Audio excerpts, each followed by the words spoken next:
are, how many? There's probably 20 odd plus people here. All of you are different, all of you have a different opinion and view.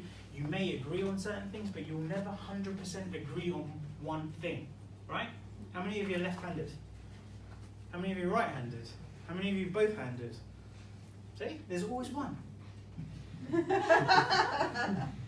But the point of it is, that's what happens in DMUs. You get so many different opinions, so many different voices, it becomes onerous. Who do you talk to? When do you talk to them? How do you talk to them? What do you have to say to them? Where do you have to get on site? When is this process going to take place? So, on a B2C level, it can take you maybe, on average, between 1 to 3 days to get a customer to buy something from you. You know, maybe there's an opt-in, there's a tripwire, then there's a product that you offer them, so you give them a $7 guide, and then they buy a $59 webinar, and then they buy a £700 product, and then all of a sudden they're a customer for life.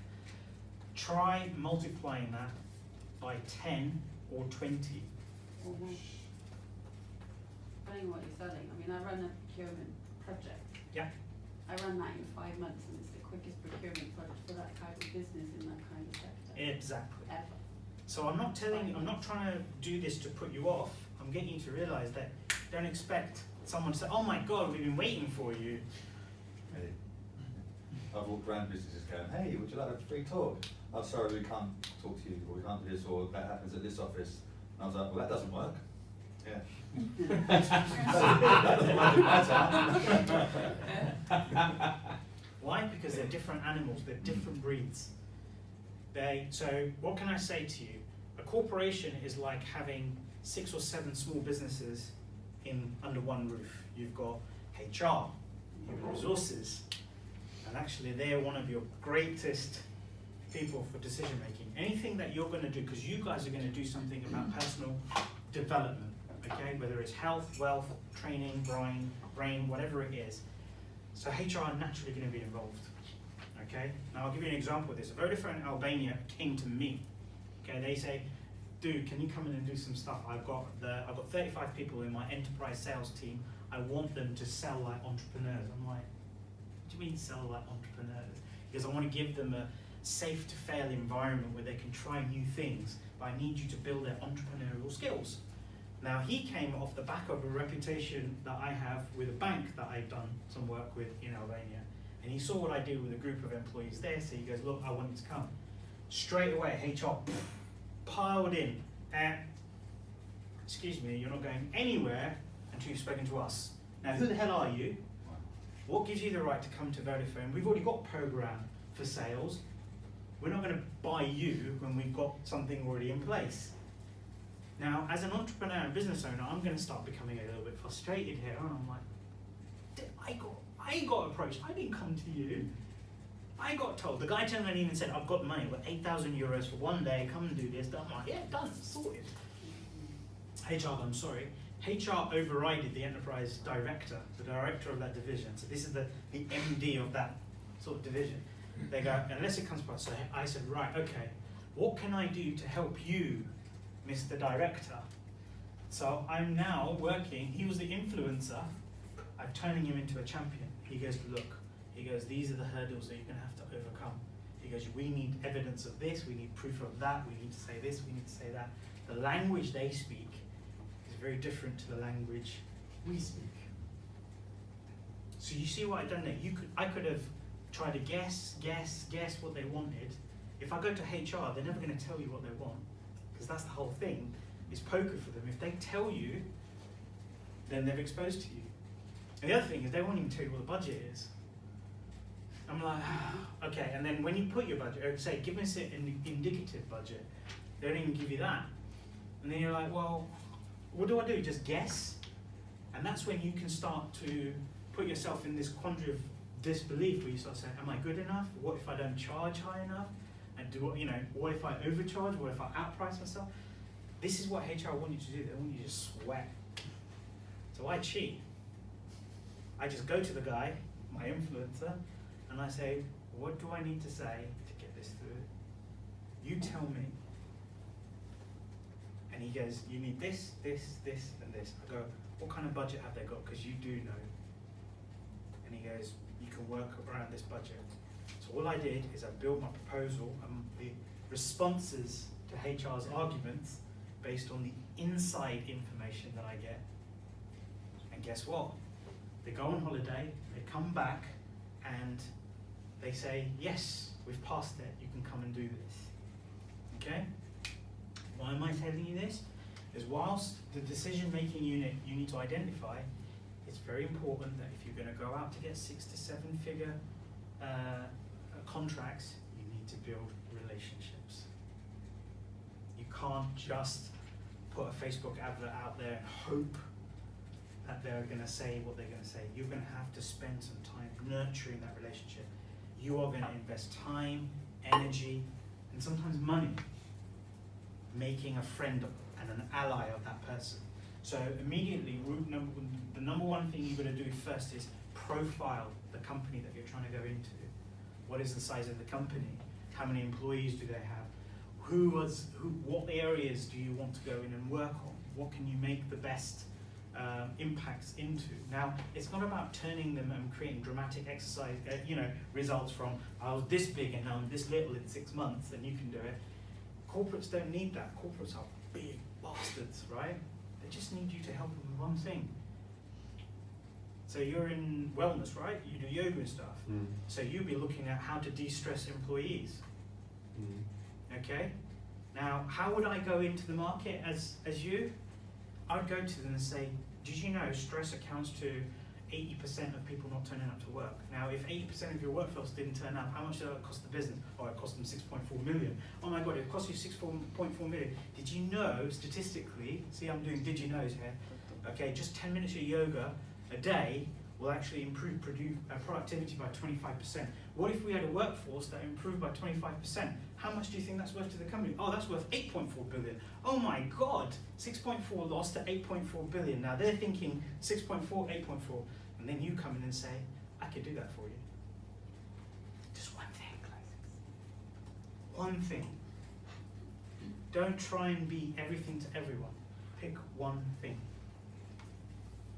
And make it simple. And Justin says it all the time, on the expert authority side, know your numbers, know the statistics about your industry. How much is the aesthetics business worth? $53 billion and growing at an exponential rate. Do I look like someone that injects Botox into anyone? I know it because that's what I use to sell. You guys are going to be looking at productivity, employee retention, all these kind of things because you're in the health and wellness arena, most majority of you are. So think about what productivity costs these corporations, because if you can show them how you can help them save money, they'll be clawing at you, say, how does that work? But keep it simple. Always. You're hooking them in, so you've got to do your research, you've got to invest the time. It's, John's, I applaud John still for going out and saying, hey, can I come and do a free talk? Yeah, I've never had so many weird looks apart from that. Yeah, well, it's like someone, okay, how many of you got a train to Reading?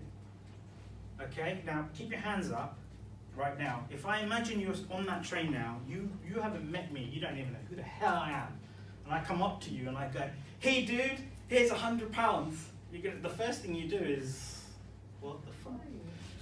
Then the second reaction is take the fucking money. Right? But then even if you take the money, you're like, what's going on? What's the catch? Yeah. It's the same thing, the same behavior. If you go in and say, I'm going to give you this for free, a corporate's going to say, why would you do that? Is that a mistake, is it? It's not a mistake. I had 2 corporate deals that I lost. And one of them was with Canada Developed Bank Wealth Management Company in London. Mm. And my pitch was a free lunch and learn, like a lunch and learn type thing. I was always kind of wondered why that didn't go through. Take the word free out. Mm. Because these are big beasts, they're multi-billion.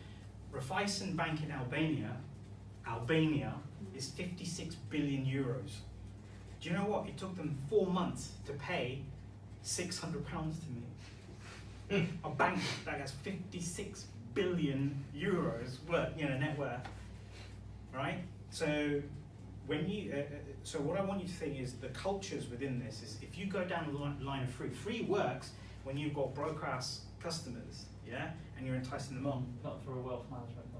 No, I think the message is in the word wealth management. They probably, do you know, they can Obviously, afford. it's the mindset is from the current business model. Yeah. Like, do a free seminar, pitch X, Y, Z on the But back. it's not. I'm not saying it can't be free. Yeah. It needs to be changed. Yeah, yeah. Behaviour and perception needs to be changed. Yeah. So I'll give you an example. With the NHS, I used to put products into the NHS. Now you go into hospitals, you're talking to surgeons who have mass qualifications bigger than you. I mean, I haven't got a degree, and I'm teaching a brain surgeon how to use a product, right? And then he's like, what the hell? Most of them, what they want you to do is pay for their skiing trip somewhere, and then they'll buy your product. But the industry does not allow you to do that anymore because that's bribery, right? Or corrupted practices. So what do? We change the model. We turn around and say, look, we'll come and do some training for you, we'll bring some lunch in for you, do this, do that, spend lots of time with you at our cost, and then you're going to do this in exchange. As soon as you take free out, the net worth and net value of this goes up. So I don't sell anything for free. Do you know what? For me to write a proposal for the Thai government, they haven't paid for it yet, but they are going to pay it now. So I said, oh, I'll do all of the scoping, I'll do all the research, and I'll do your reports, I'll do all this. But when I put my pricing together, I bill them 10 grand for that work, retrospectively. Because if you go in and try and sell something for free to someone who's got lots of money, it's the same way of saying, I want to buy you out, give you more money. They're like, I don't need any more money, I've got it. The behavior is very different, guys. Okay, so and the other side of it is you were doing a lunch and learn, right? What was your lunch and learning going to be on? Pretty much what it was basically improve your productivity and reduce like sickness. And who are you speaking to? Well, that was the meeting that we were trying to set up, and he passed it to his boss. So you had an influencer. I had an influencer. Okay, but you didn't have a champion. He was like a head account manager. And then He passed it to his boss, yeah. who's a gatekeeper, and potentially the decision maker. Most 9 times out of 10, what happens here is you end up pitching your product or service to someone who has to go and sell it. So what he someone said, else. he came back to me and he Yeah. said, well, I want to see the pitch. Basically, I want to see the. So I put together like a whole presentation Yeah. and a whole day on it. And you got pissed off in it when they said And then yeah, nothing. Okay. The only thing that you didn't do right is you didn't make the champion within the process. So rather than jumping the gun and going to that meeting, I would have taken a bit more time and said to the guy, your account manager guy, okay, let's work on this, understand the behaviors. Who is this guy? What's his greatest interest? Learn about the decision maker. Do they like golf? Do they like this? I know it sounds petty. I know it sounds petty, but it's important because when you start to talk to these people, you can say, oh, but you're going to put a little bit of this. You might put a golfing analogy in. All of a sudden, that guy's like, I'm with you now. I can see it. And guess what they become? They become champions. And this is what you're doing. You're infecting the whole business with champions until they get to a point where they say, I get it, I got it, when can we have it? Okay?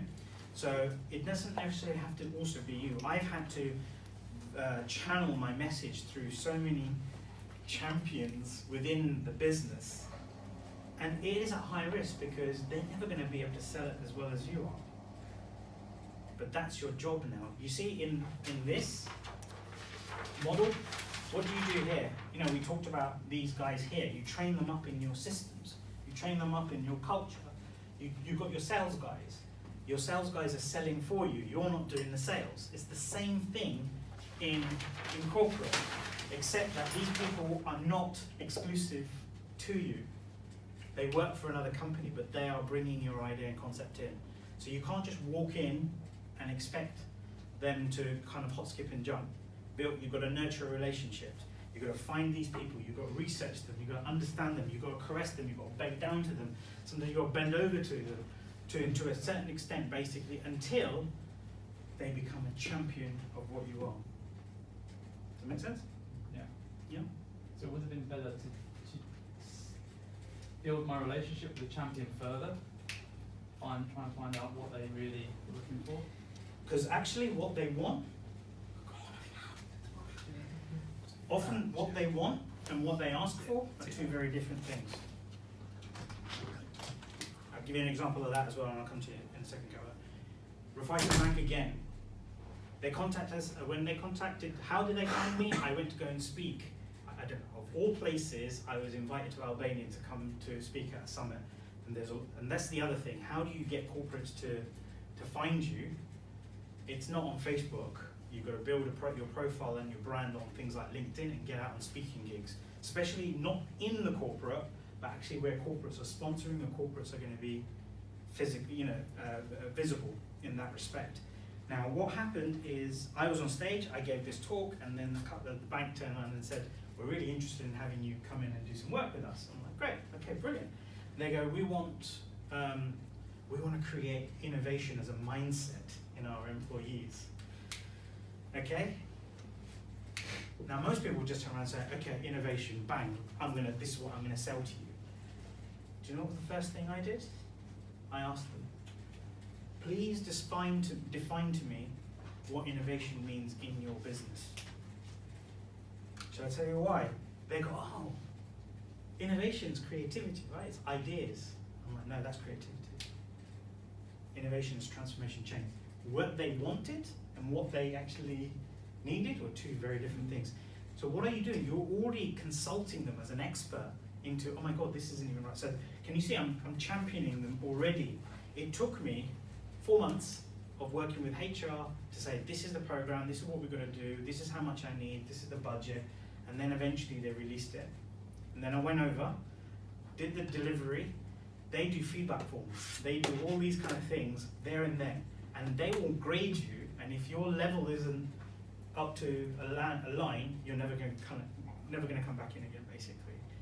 So there's this whole situation of educate yourself into the whole project. It's not just a one-hit wonder. Get them in on a 6-week program where you're going to help get them eating healthy again.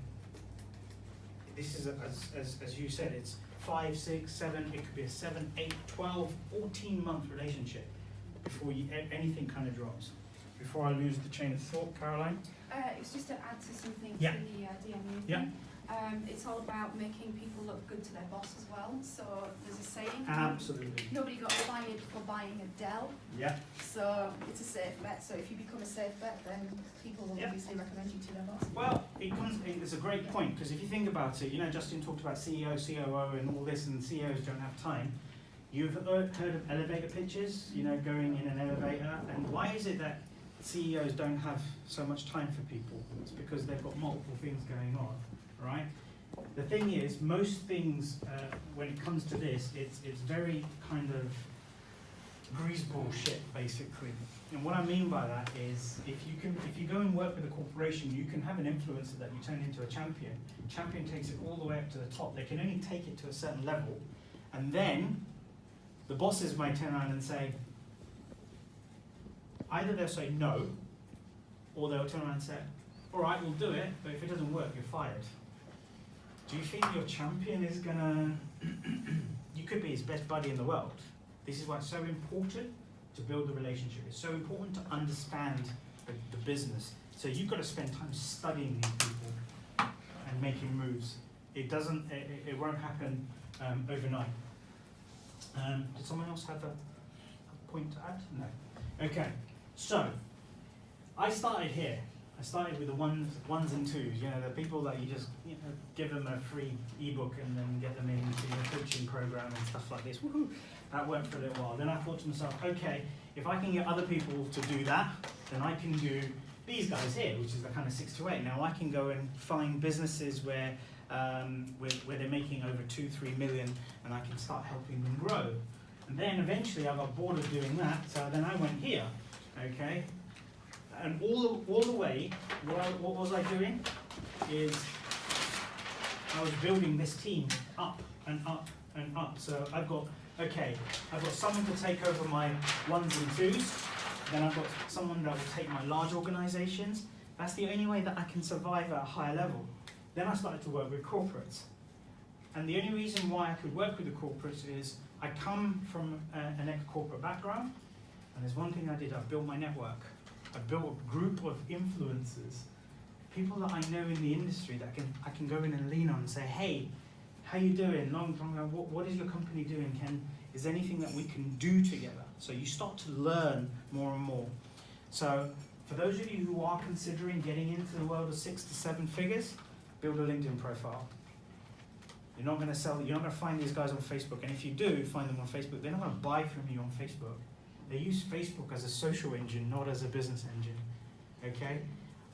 I on average get 300 to 400 views of my profile a day on LinkedIn. You're building your LinkedIn profile. I've got Mia actually at the back here. She's Yeah. with Daniel. I don't know how to log into my LinkedIn, Yeah. but Mia has got a mastermind program about LinkedIn organically, Yeah.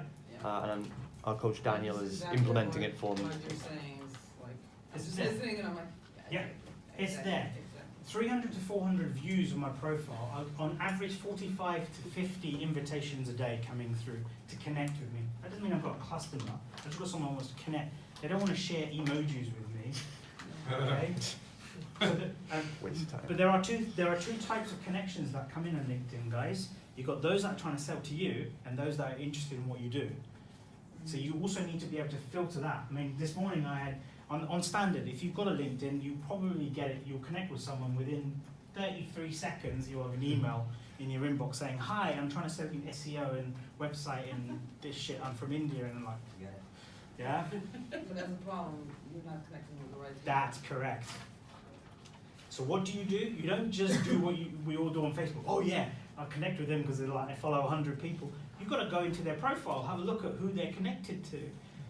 You've heard the 6 degrees of separation thing? Yeah? Not 50 Shades of Grey, 6 degrees of separation. Okay? It's now 2 circles away. Now, anyone want to be connected to Barack Obama for a reason? Connect through me. I'm connected to him. 2 circles away. This is how LinkedIn works. You can get to anyone you want through this. You can find the CEO of Adidas, Nike, Under Armour, all these people there. And they're real people, they're real connections. But you've got to understand, do I need to go to the CEO? The CEO is just the person who gives the money. Most CEOs don't make any purchasing decisions in their company. Study. So it's not just cobble room, let me go to the leader, because if it go to the leader, most CEOs become what we call chairmen of their own company. They move themselves out. They've only got CEO because there's no other title that they can give themselves. They have absolutely no autonomy on the business. They're like, oh, you need to speak. Now they can become really enthusiastic. You could get them influenced. You can make them the champion, and you're like, I've got it. And then he does a Tony Robbins. He goes into his board and says, I've got this great idea. Yeah, don't even know he's got this yoga thing, and we should do yoga. And they're like, nah. And then he goes back and says, look, I tried, but these guys are assholes. Maybe I can just do some one-on-one with you, basically. You've got to go deeper. You've got to find your influencer. And whoever that influencer is then becomes your champion. And the more champions you make, the bigger you can create that relationship. So, let's go to look good. What Caroline talks about. Everyone wants to look good in their company. Any of you come from a corporate background? Any of you worked in a corporate before? Yeah? What have you done? What have you guys done? Architect. You're an architect? That's sales. Sales? Yeah. Operations manager. Fantastic. Some of you work your way up into these roles. You can see that they're big ponds, aren't they? And you just want to. It's great, especially if you work for a big corporation. They have wicked awards dinners, and they have lavish team building days out. They spend money like it's water. They're just spending. And then when you become a business owner trying to sell to them, you're like, you've got all the money in the world, but you can't afford to buy my product. It's not that they can't afford to buy your product. Your product is not good enough for them. It doesn't look good enough. It hasn't got enough credibility. If I walk to a bank today and ask them, so we're currently tendering to work with one Gulf bank and another Saudi bank. First thing they ask me, what is your track record with working with banks? We need to see at least 6 case studies, and we want the names of the people so we can contact them to make sure that it's true. Now, if I asked you guys to go and produce that type of evidence, some of you just go, pfft. It's not because you haven't done the job, it's because you don't pull that kind of data and keep it together. So the other thing that you need to think about is assets in your business. How sexy is your website, guys? Super sexy. Super sexy, but to who? For the viewer. That 1 to 2 person client? Or do you have a section which is very much more about speaking to bigger businesses? For 4 years, Enterprise Lab's website didn't change. It just spoke to colleges and universities. And every time I go to a corporate and say, hey, look at my website. Nah, you're too small for us. Any of you got, outside from the website, any of you heard of brown books? It's a bit like a prospectus. I can give you a template of this. We've been working on it. Daniel's been part of this. A brand book essentially talks 3 different things. It tells the people who you are, tells them what you do, and shows them how you've done it. So basically, it's case studies about us and your vision, your mission, and stuff like that. These are the kind of things that corporates need and want before they'll even look at you. Have you got anything that I can put on my coffee table that looks good? Almost. It is stupid. The amount of time and effort you need to put in. But guys, you've got testimonies. Guys, you've got results. What you do is you slap them on your page somewhere as social proof. Can we write these in a way that actually demonstrates that? What's better to do? Have 100 testimonials on one page, or be able to say, I impacted 100,000 people over the last 6 years. We've worked in 25 countries, and we helped 3,600 people start their business. Oh, by the way, we've also raised 20 million investment in that. Can we capitalize it? Can we bring it together as one piece, which throws a power punch to these guys? Because that's what they want to see. They want credibility. They want to know that you are a somebody. Unfortunately, that's the greaseball part of it.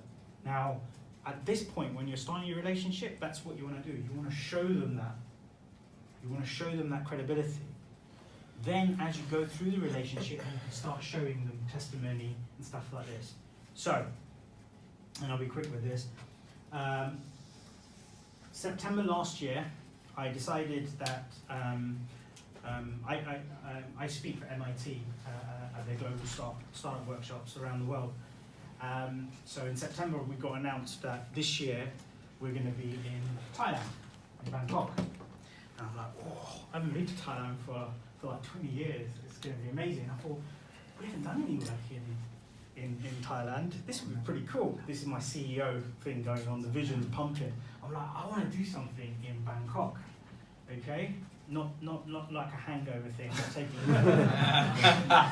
I want to do something. Always my fault. You just happened to turn up there and there at that moment in time. Not timing, mate. So anyway, I started to reverse engineer this whole thing of I want to work with small businesses or we want to do some sort of impact stuff. So in this reverse engineering process, which is a different thing for a different day, we came up with this whole thing of I need to push out to particular people within the market. Now, it's not like I know the ministers or anyone in the government there.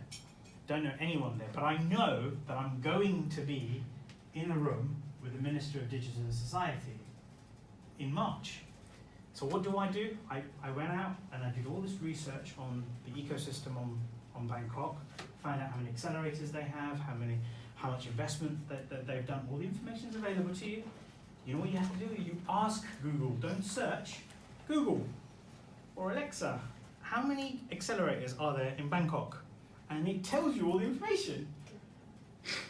it's simple. If you flip the way that you use something like Google, ask it a question rather than assume that it can do a search for you, it will give you more information than you can actually warrant or need.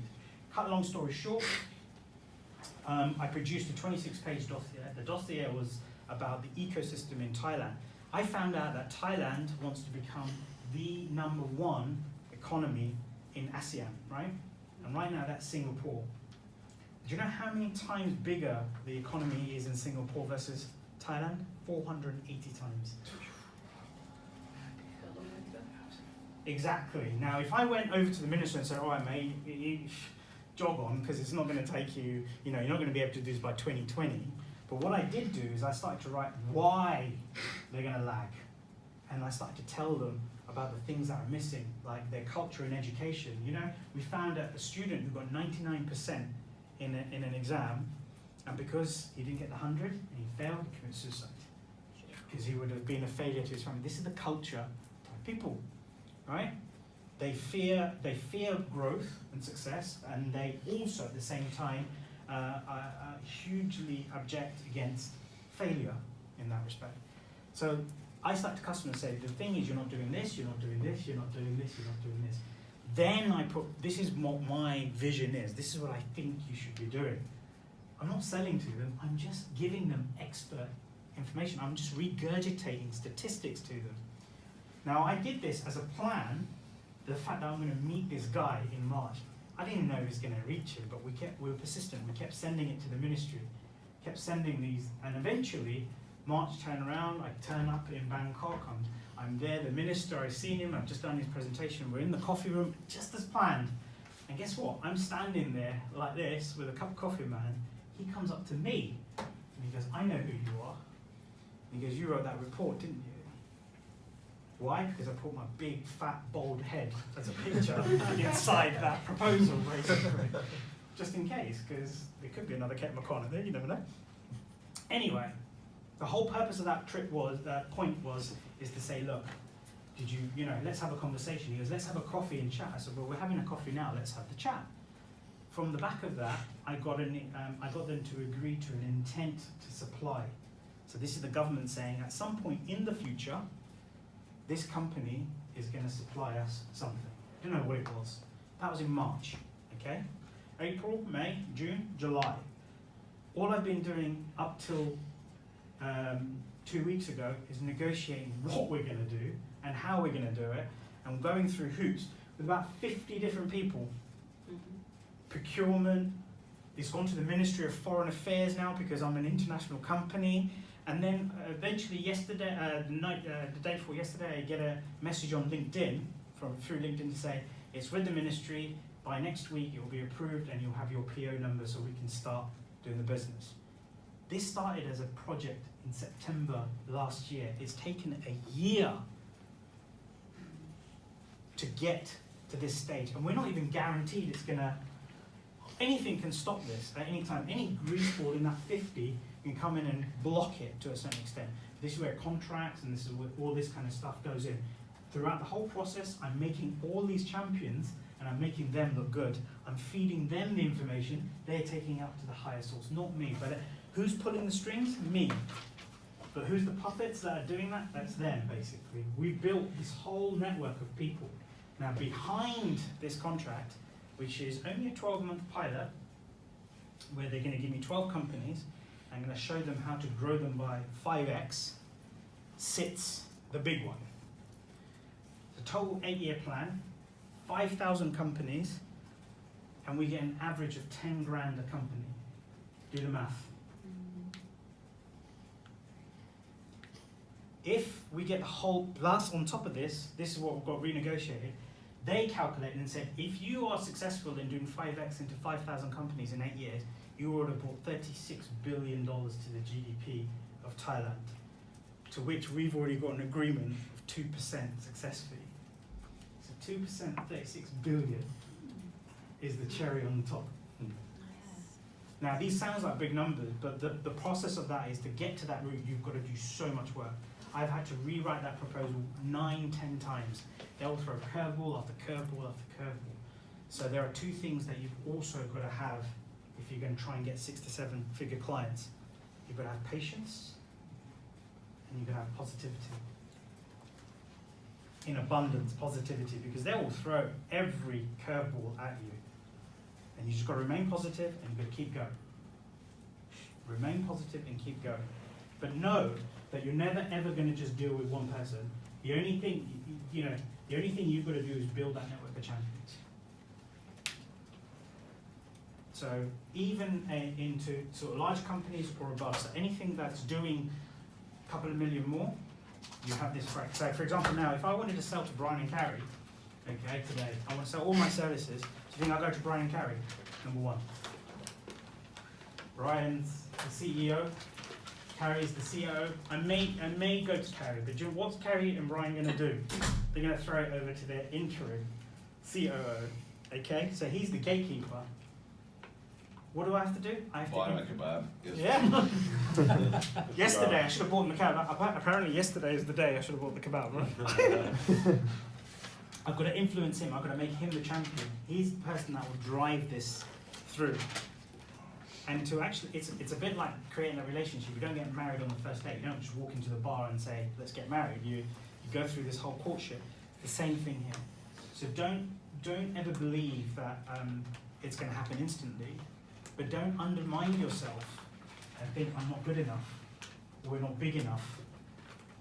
You've got all the assets there, you just don't, you've got to put it all together. These are people that need to see a catalogue, they need to touch and feel something, they need credibility and visibility. So for example, when we go to Stuart now, we take him to, now Stuart and I were talking at the break time, Stuart turned around and goes, oh, the guy's left BMW.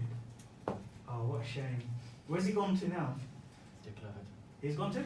Dick Lovett. Dick Lovett. Oh, that's a brilliant name. Dick Lovett. Not even me. Dick Lovett. You know. But what is he responsible for? Love a dick. But he's not just responsible now for BMW. He's got Maserati. He's got. Yeah, Ferrari. His Porsche. position has gone. Your opportunity has gone wider now. Why? Because of that relationship. Keep building relationships. You've got to get your LinkedIn up to scratch. You've got to start making your connections there. That's where the serious plays are. And remember, if you get an inquiry, don't start jumping up around in total excitement, because now you've got a 6 to 12 month journey that's going to come on in some cases of building that relationship. But understand that actually, if you make a relationship with a gatekeeper within the corporate, it ain't going to happen. So, guys, if you've got a girlfriend who's a PA, don't try and get that connection. It's not going to work, okay? You've got to find the influencer. You've got to find people that can get in and get up to the decision makers. You've got to research this whole piece. Because you miss one of these people, or one of these 50 people, someone's going to get upset and the whole thing falls. It's like building a stack of, a tower with cards. It just takes one to knock that perch. However, if you do this correctly, you can sustain yourself very, very well. Your relationships will go on and on and on and continue. Like Vodafone, who started with their HR saying no, and now said yes. Now HR has said yes to me in Albania. Do you honestly think that we're not going to be on their books? The only one that can fuck up that deal now is the person that delivers the contract. If they don't deliver to the KPI, you're out. Why? Because there's another 1,500 of you behind the door trying to get in. So it's a complete mindset change. You're working away, and you've got to start building your assets. You've got to start talking to these people. You've got more and more people. You've got more decision makers, more influencers, more champions. It's all about schmoozing, which is why normally it's the CEOs of companies that are trying to get the big deals, not the henchmen down.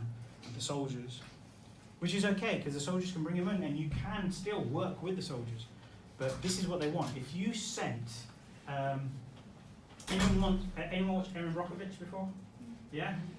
Remember that film? And then when they figured out that they've got all that shit in the water, and then the water company sent this little intern to the law company, and they just he goes we'll make you $100,000 offer. And then they found out that that's as far as he could go. And then they found out he was just an intern from one of the What does it do? It insults the intelligence of the company. These guys go by association. So if you are the leader of your business, that's the person that they want to see first. That's the person that they want to build a relationship with. If you send just your salesperson in, you're going to get them thrown out quite quickly. So you've got to support your process rather than actually just leave it to them. Assets are really important. Make sure that your website is talking. Top line statistics. What do you stand for? What's your ethos? They just want results. They just want to know that you can deliver the results. And then circles of influences. Now, I'm fortunate enough that as I lost my job and I started my first business accidentally, and I sold that business, when I got to Enterprise Lab in 2011, we had the riots here in the summer in the UK. As a response, because I was still working with young people, I designed an event, and I got drunk and manhandled the Prime Minister, and he managed to support this event. So I'm never advocating to get drunk and manhandle any politician, but it just so happened it worked that way particularly. But the back end of this, I thought I was going to get arrested after doing the event, but actually I got offered a job. I got offered the opportunity to become a special advisor to David Cameron on youth policy. And that catapulted my reputation. All of a sudden you've got other governments asking you, can you come and do some stuff with us, kind of stuff. So if you are trying to hedge yourself to work more with corporates as well and the government level, start taking voluntary positions in particular movements and governments. Start getting moved into this, because it's all by association. It's all crass. It's who you know, not what you know. I mean, I'm just a guy who, as I say, who got drunk and manhandled David Cameron in Downing Street, became a special advisor on policy to him. From this, I started to go to different places. I took an advisory board position with the British Council. I took an advisory board position with a number of other charities. I started to work with things like Rainforest Alliance, Enactus, all these different things. And that all comes through the leader of association. The more you do that, the more you're seen to be in those kind of circles, the more people are going to want to draw into you. It is really, really greaseball stuff at the high end, but unfortunately you have to do it if you want to play in those regions. You know, you've got to have to play up to it. So, anyone that's coming out, just let me go back again, and I want you to think about this. You know, the more you're coming down, or the more you're going up, so the bigger the client in terms of its size, the more people that you're going to have to work with or work through to get to the thing, the more you're going to have to have emotion and curveballs. You require those two things, positivity and patience. Okay? You've got to continue networking. You can't just do this on your own. Now here's a guy sitting in the room. You want to network, there's a guy sitting in the room that knows quite a lot of big companies. It's going through and saying, hey, do you know someone that I could speak to in this company? And he'll probably say no, right? Buy him a beer, he may say maybe. Buy him 2 beers, you could be in, right? But the point of it is... Not that cheap. True breweries. But my point is, and that's exactly what I was waiting for, people don't give up their connections just like that. It's not a what's in it for me, sometimes it's a reputation thing. Yeah, I had someone that I met this couple of digital nomad wankers in Thailand in March, and they literally couldn't afford to buy a beer at the time, and suddenly 3 months later they want to coaches on how to make 6 figures a year and this sort of crap. Yeah. And they wanted me to give them direct contact to Vision at Pine Valley, and I just said, fuck off. Yeah. Like, Now I'll tell you why that happens, because of that credibility. It works in the same thing in network. Don't expect me to come up to you guys and say, hey, can you look like Quentin Tarantino, you can get me into this, can you help me out, basically? I was teasing with that, basically. But my point being is connection, and getting connected comes at a price and a cost. Are you strong enough? Does your brand have you got that? Because if I went now to Trevor and I said, Trevor, I want to go and speak to Vision, okay, I've got to pitch to him first. And not Vision, I've got to pitch to Trevor, not I'll buy you a couple of beers. It's more like, this is what I want to do, this is what I've got, because if that connection means that much to Trevor, all it takes is for me to fuck up, for Vishen to turn around and say, you idiot, why did you do that? Next time he wants to recommend someone, ain't happening. Which is why it's so important that you protect your profile and build more and more credibility. You all have credibility in what you do, and that will measure how far up the chain you go. And don't jump straight for corporates. Don't go for the Vishen, the kinds of mind value. Look for the halfway house of the Vishens first, and build up. Make your mistakes in that kind of region. Because if I went to Trevor now and said, I did this last time, it didn't work, but this is how we're doing it now, the chances are you may open those doors. So remember, the third rule above positivity and patience is it's not what you know, it's who you know. Do you have enough in your network, enough prowess in your network, smart network that will be able to open doors? Stuart, we've been talking to Stuart about when he gets to this particular level.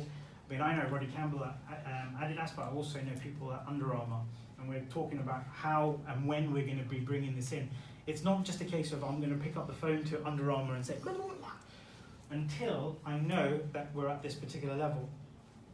But your next big opportunity is just sitting next to you, because you know someone that knows someone that knows someone. The most important thing is understanding, A, are you ready? B, are you credible? And C, are you visible? Because by the time you get, like, even now, even someone like me, if I go to someone like Vishen, he's like, I don't know who you are, come back next year, maybe. I don't know, right? But that's not a rejection, that's just, you've got to read into it. I'm not ready to buy you, go and do this and then come back. Most people, when they go through this process, they think they've lost. I think you should be going back to that wealth management company. Go back to them and say, not like let's reboot and start again. You say, look, let's carry it off. Maybe we were going down a different path. Let me spend some time with you guys to find out what's most important to you. Just say that to them, right? You say, look, it could be just one specific area that we want to work on to, and then perhaps I can come in and do some of that stuff. So start. I mean, it was a cold. It was at a corporate day, and we was in the bar, obviously, and like. That's where most of the work is done. Just got chatting. I was there because I just set this corporate business up, and he asked me how can I help you. Yeah. And so I was like, okay. And so then I obviously and then things moved from there. We built a bit of a relationship.